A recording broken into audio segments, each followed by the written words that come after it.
The Sound of Colors, a journey of the imagination.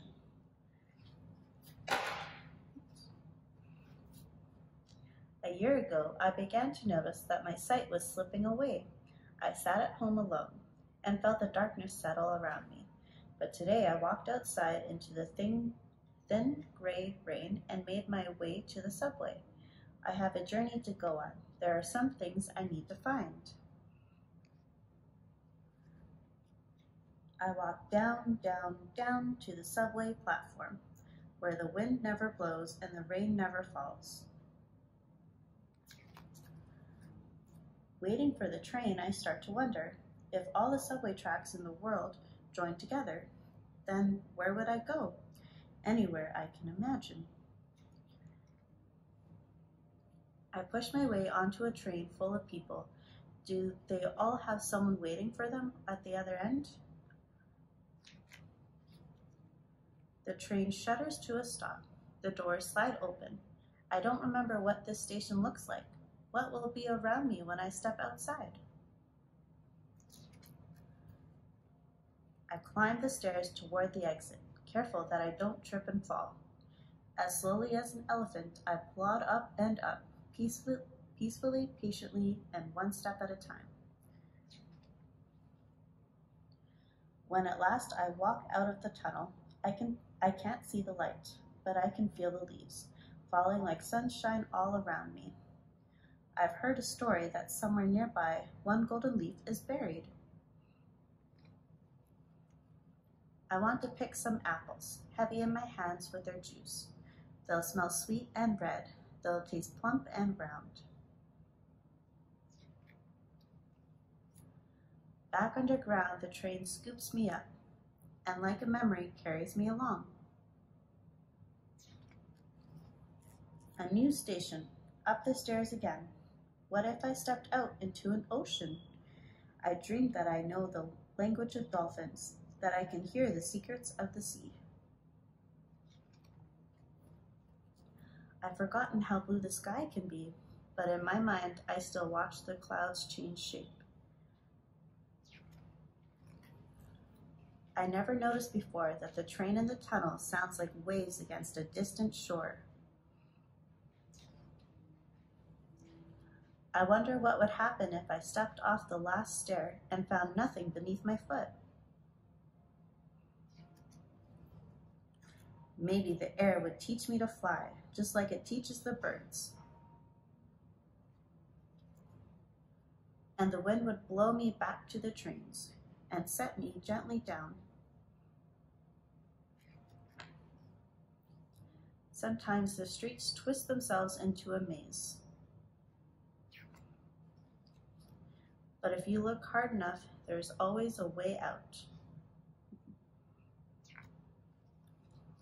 I'll never know if this station is the same as it was yesterday.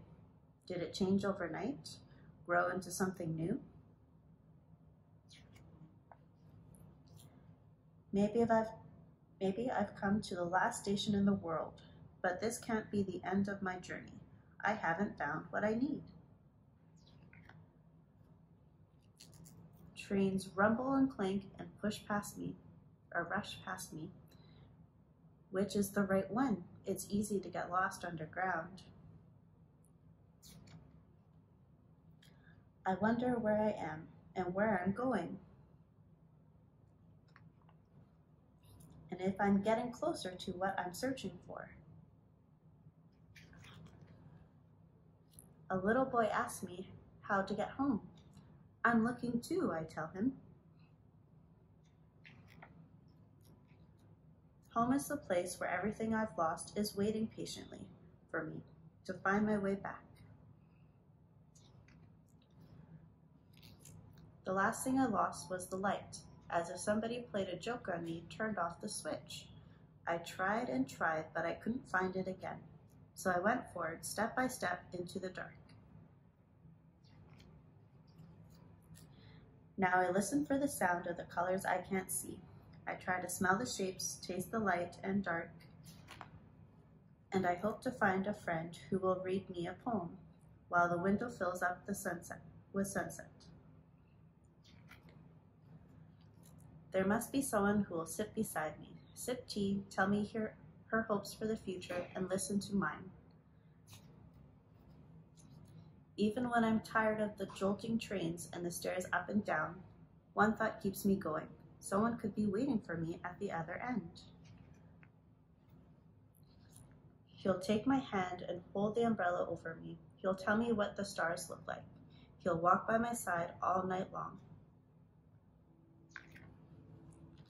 Listen, far ahead at the end of the tunnel, can you hear it? A butterfly is flapping her wings. I can feel the wind she makes brushing against my face. I follow her, going down against up, up against down.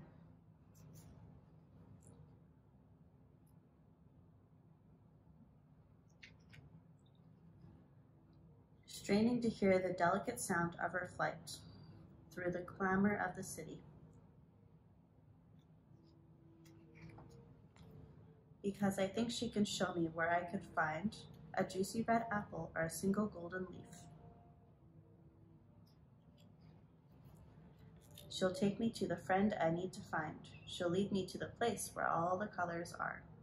She'll bring me back to the light that I lost, still glowing here.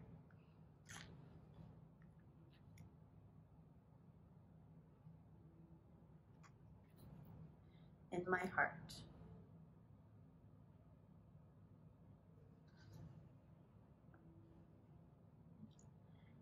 The end.